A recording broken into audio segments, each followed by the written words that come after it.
are you expecting?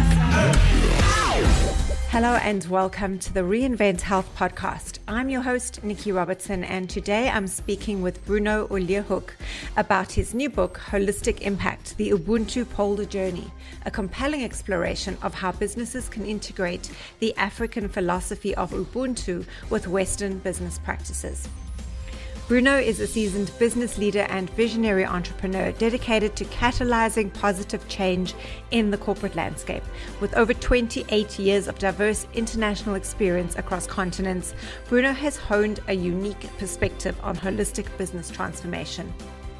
I am because we are is a key theme in African philosophy that emphasizes the importance of the community over the individual. In his book, Bruno proposes a framework for businesses to operate with a sense of purpose and social responsibility. He encourages leaders to consider creating positive impact while maximizing profits. By embracing values like empathy, fairness, and collaboration, businesses can build stronger relationships with stakeholders and contribute to a more sustainable future. Holistic Impact delves into various aspects of conscious business, including leadership, innovation, and social impact. This book provides practical insights and real-world examples to illustrate how businesses can implement Ubuntu principles. Ultimately, Holistic Impact is a call to action for businesses of any size to become forces for good in the world. Hi, Bruno, and welcome to the Reinvent Health podcast. Thank you, Nikki. Glad to be here.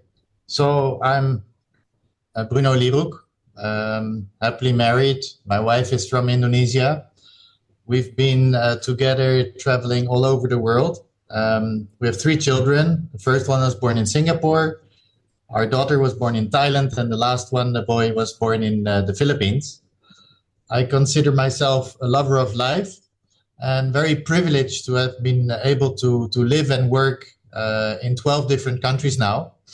And I enjoy learning about new cultures, new foods, perspectives on the world. And luckily, my family does too, so we go together wherever we live. In my pastime, I love reading, photography, and for sporting, I love golf. Okay. So let's jump into the book. And you wrote this book. How long ago was it? It's just come out. Recently. It just came out something like less than two months ago. Oh wow! And it's been the work of quite a number of years of thinking. And then even when I decided to start to write it, took me again about 2 years to finish it. Yeah, that's a pretty normal timeline for a book.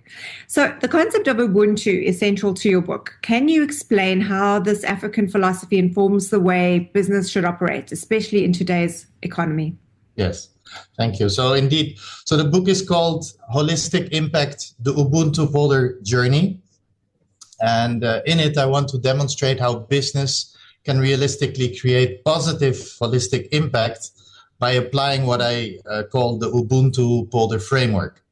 So Ubuntu indeed being central to this, a concept I learned about during my time in Africa, but it's also a concept I felt in Asia, basically in the developing world.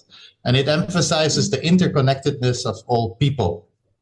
So if you put that in a business context, it shifts the focus from a purely profit-driven goals for just the organization to creating really value for all the stakeholders, be it the employees, but also the communities and the environment. And let me add right away that it doesn't mean that if more parties stand to gain, that it must mean that the organization will gain less.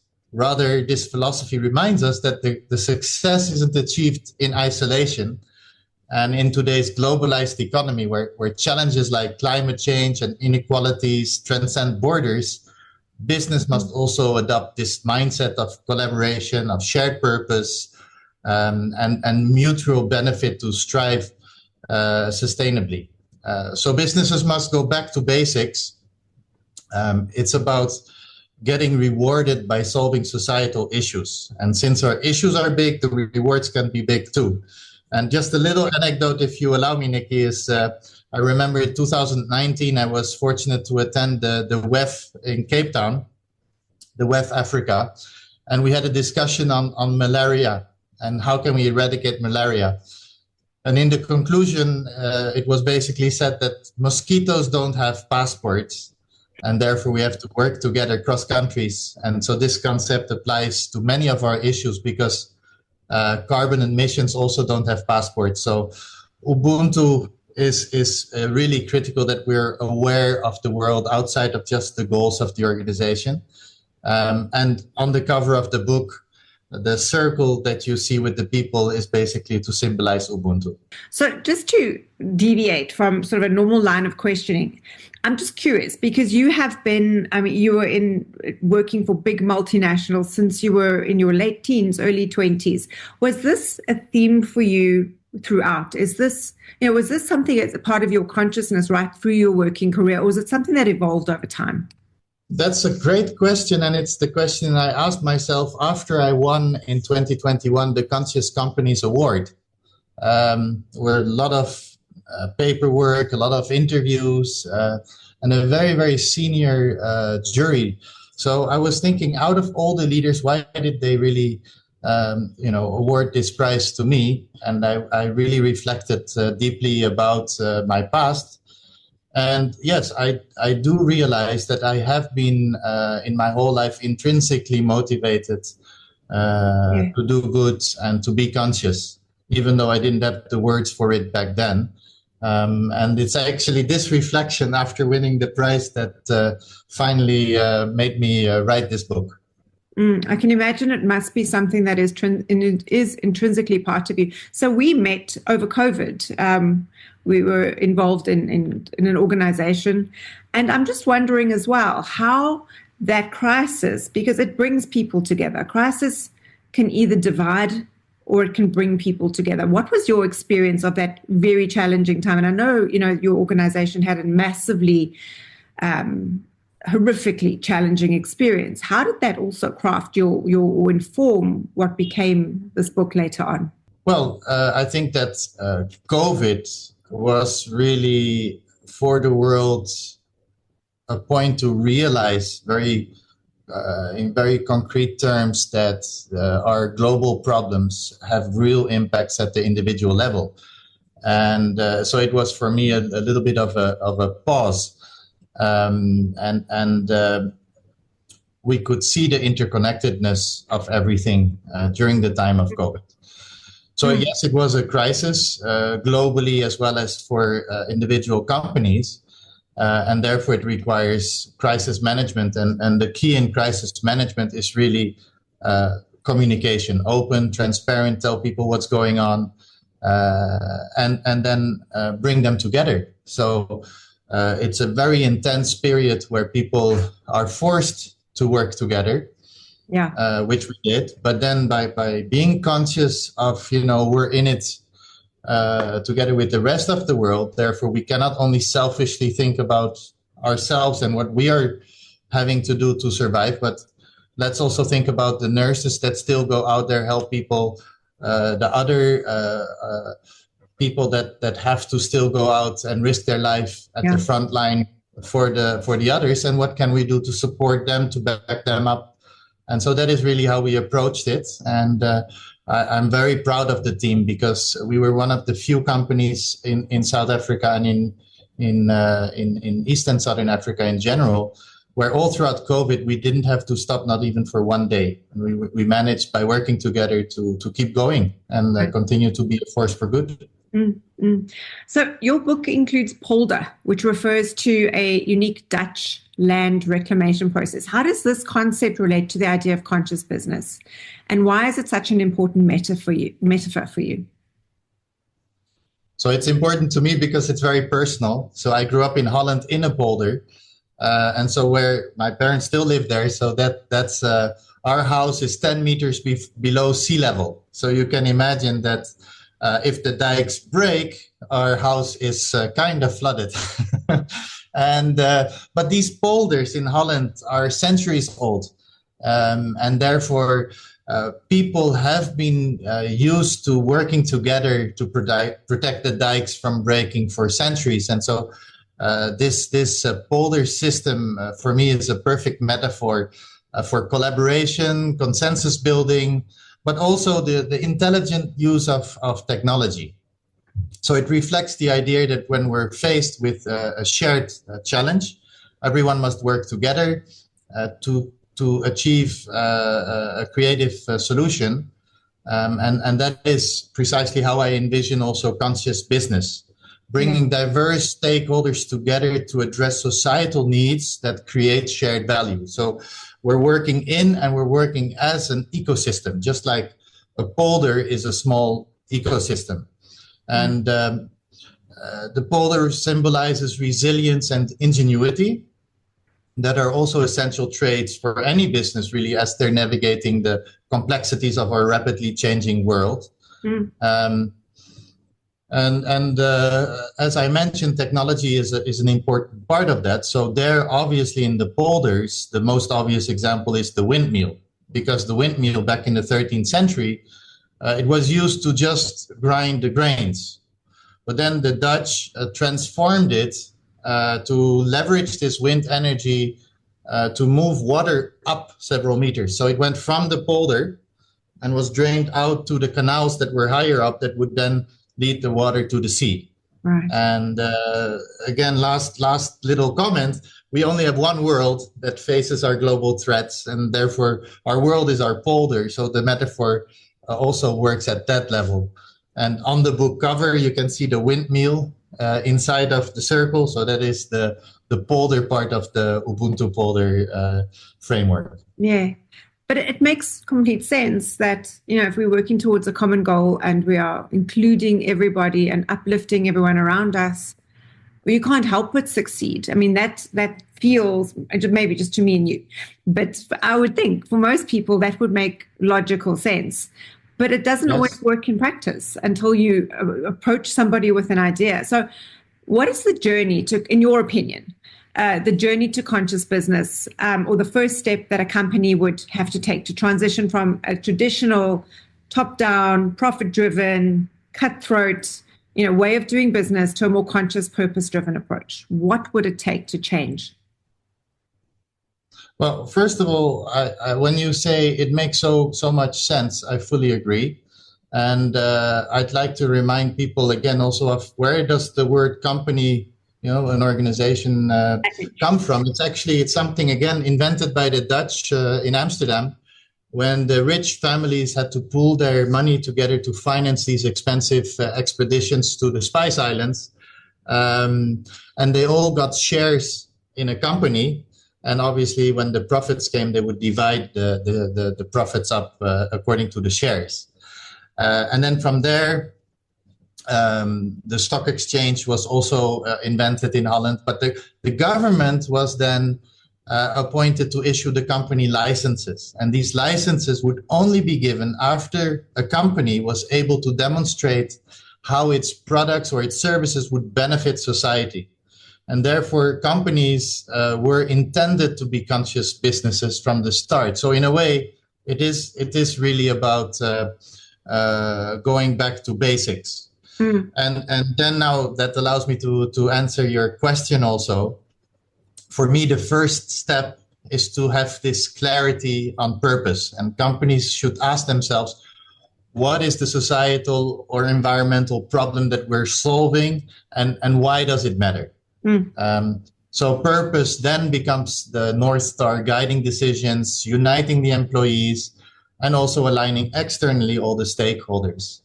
And without this foundational clarity, efforts shift towards practices that risk being fragmented or insincere, and then it becomes all about let's just make money as much as possible.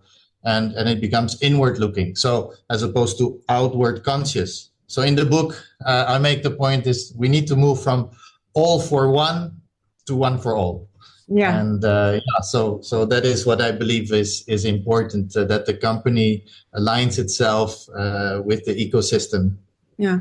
Yeah. And I mean, we can understand a startup, it would be pretty easy for a startup to start with a good, outline the value system and to consciously build this kind of way of operating from the get-go.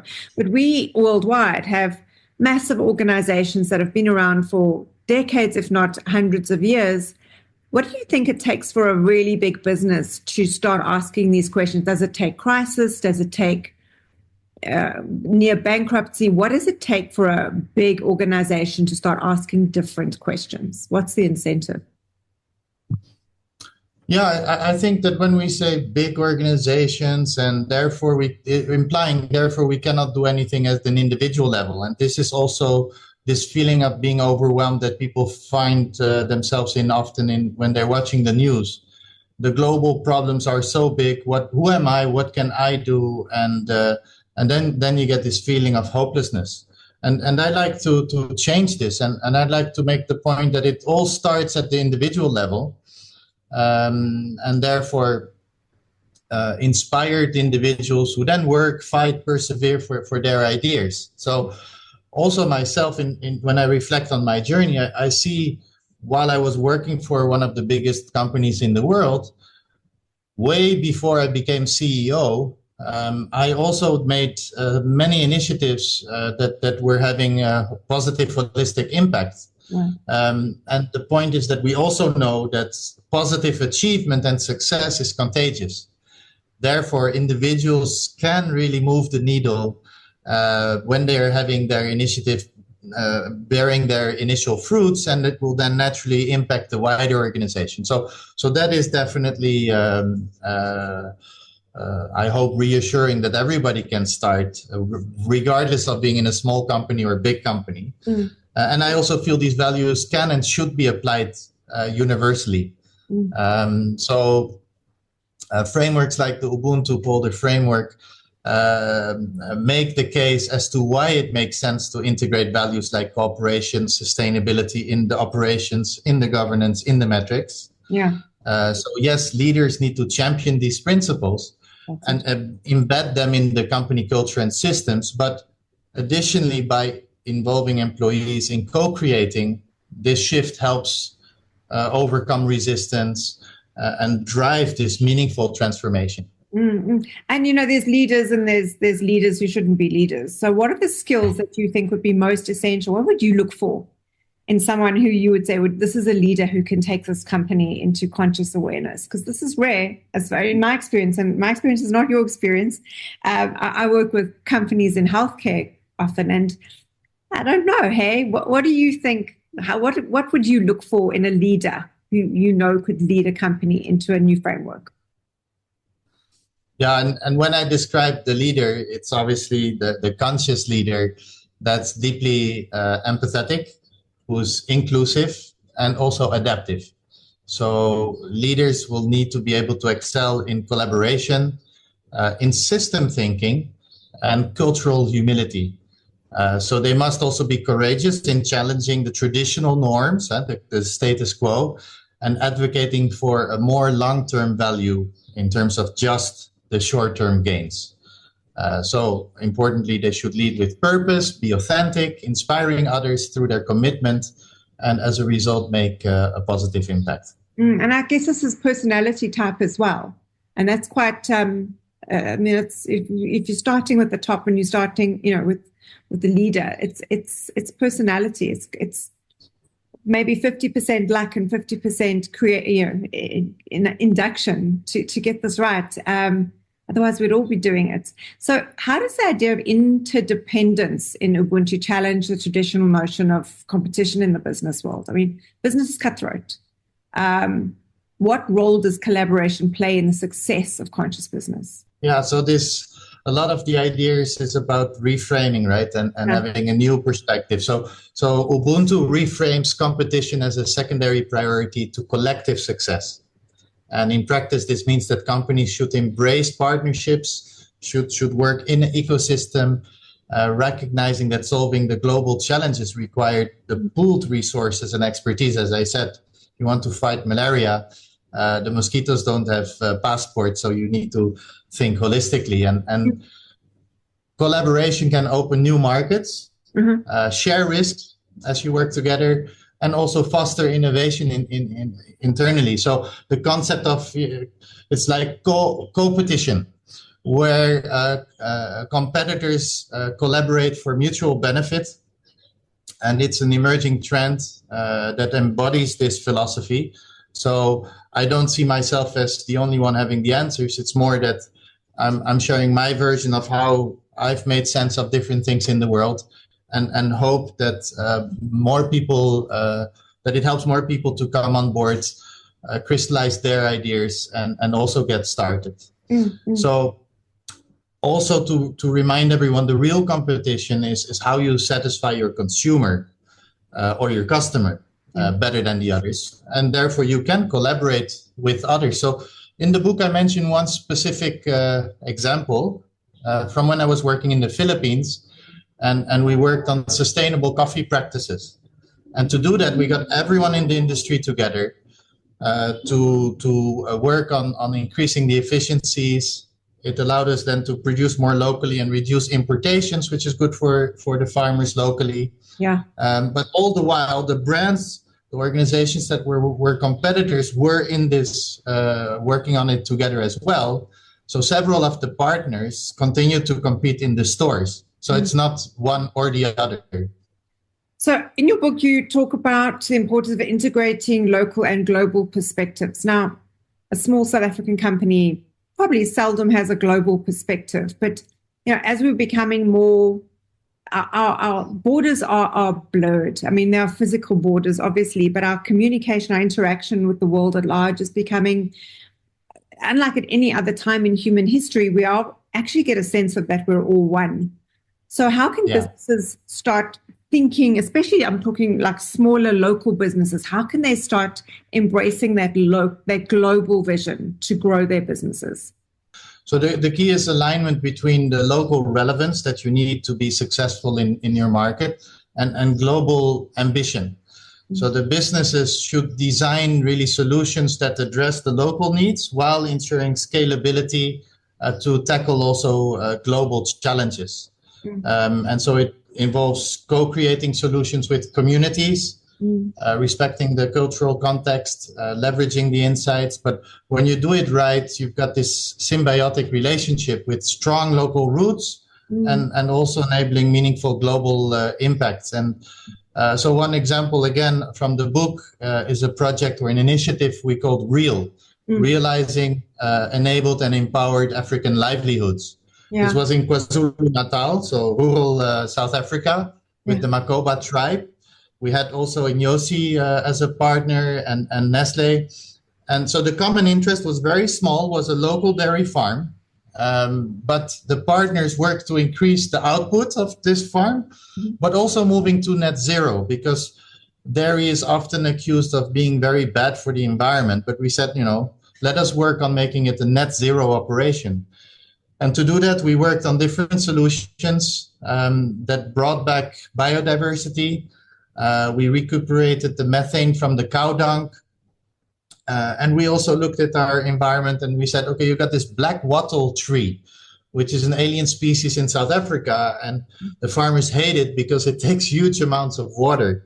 So they used to just slash and burn. And we said, okay, let's try and see if we can use it more intelligently. And we did some research and we were able to integrate it into the cow feed. And then we had actually an additional advantage is that, like moringa, this black wattle was helping the digestion of the cows and reducing their methane release. So this allowed us to move towards a net zero dairy operation. And that is a very local model, but it can be scaled across Africa, across Asia. It's a real win-win. So both local as well as global. Do you envision, and this is just, listening to this, and this is an incredible learning. So what you've discovered just with a small example could have impacts globally. Other organizations and farms and manufacturers worldwide could learn or start innovating and thinking from this kind of example. I mean, do you envision one day having a global conference where companies come together and discuss these principles of how they've cooperatively solved problems so that other organizations in the world could do the same? Yeah, and it's happening already. You've got the whole circularity that has, as a concept, that has now summits. I started following them a few years ago when it was relatively small, but they've become bigger and bigger. I also happen to be part of an organization called YPO, which is CEOs around the world. And within YPO, there is a so-called Impact Network. And they organize once a year a global impact summit. So getting different companies together, and they share what they're doing. And again, this was just started a few years ago with on a small scale. This year it was in Rwanda, was already much bigger. Next year in Vietnam, even bigger. So more and more people are getting on board. But yet they're always hungry for examples. So this is one of the reasons, again, that pushed me to write my book. It's not that it's unique per se on its own, but it helps to contribute and show others what are some of the steps that can be done at different levels. And therefore, I talk about examples upstream, midstream, downstream, across Asia, Africa, different parts, different sized companies, so that it helps people to say, okay, small steps do matter. Yes. And let's just get started. Yeah. So for people listening and for readers who are inspired by your book and understand this is the way business has to go, what are the most practical first small steps that they should take to begin that journey towards creating a more socially responsible, sustainable enterprise? So my first step is always introspection and reflection and dialogue. So start by refining your purpose, identifying areas where you see that your business can have the greatest impact. And then you engage your fellow workers, the employees, the stakeholders, and you look at the ecosystem you belong to. And then you try to align this vision and find win-win-win situations from the start. So it's not you see what you want to do and you impose it on the others, but you take the extra time to see, okay, so what's in it for me? What's in it for the others? And when you see this common platform that everybody has a win, then it's sustainable because everyone wants to get it to become a success. So then you can set measurable goals. You can commit to transparency and accountability. And then these small, consistent changes will create the ripple effects that lead to larger transformations. And it's like momentum. It starts to have a life on its own. So don't underestimate the importance of small steps. Get started. And as the saying goes in Dutch, geen woorden, maar daden. Not words, but deeds. Yeah. And I love what you said about defining your values. And that goes for individuals as well. If you're really losing direction in life, is what is important to you? And where is your, because we act from our values always.